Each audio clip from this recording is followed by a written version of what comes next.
ఓం శ్రీ మహాలక్ష్మీదేవియే నమః. ఈ నెల ఆగస్టు 16వ తేదీన శుక్రవారం రోజు వరలక్ష్మి వ్రతం వస్తుందండి. ఈరోజు తప్పకుండా ప్రతి ఒక్కరూ వరలక్ష్మి వ్రతం చేసుకునేదానికి ప్రయత్నించండి.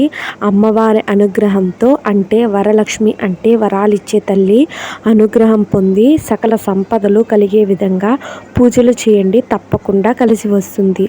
అదేవిధంగా ఈరోజు అష్టలక్ష్మి స్తోత్రం కూడా చదివేదానికి వీలు చూసుకోండి.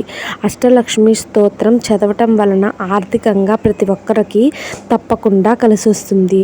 అదేవిధంగా పూజ అయిపోయిన తర్వాత ఒక రోజా పువ్వు చేతిలో పట్టుకొని, లేదా కమలం పువ్వు లేదా తామర పువ్వు అంటారు కదండి, దాన్ని చేతిలో పట్టుకొని, రెండు చేతుల్లో పట్టుకొని మహాలక్ష్మి మంత్రం, నేను ఇక్కడ ఇచ్చిన మంత్రాన్ని 108 సార్లు జపించి అమ్మవారి ఫోటో దగ్గర, కాళ్ళ దగ్గర ఆ పువ్వు పెట్టేసేయండి. ఖచ్చితంగా మీ మనసులో కోరిక నెరవేరుతుంది. తప్పకుండా ఇది ట్రై చేసి చూడండి, మీకు ఖచ్చితంగా కలిసి వస్తుంది. అదేవిధంగా మీ మనసులో కోరిక కూడా ఖచ్చితంగా నెరవేరుతుంది. తప్పకుండా చేసి చూడండి.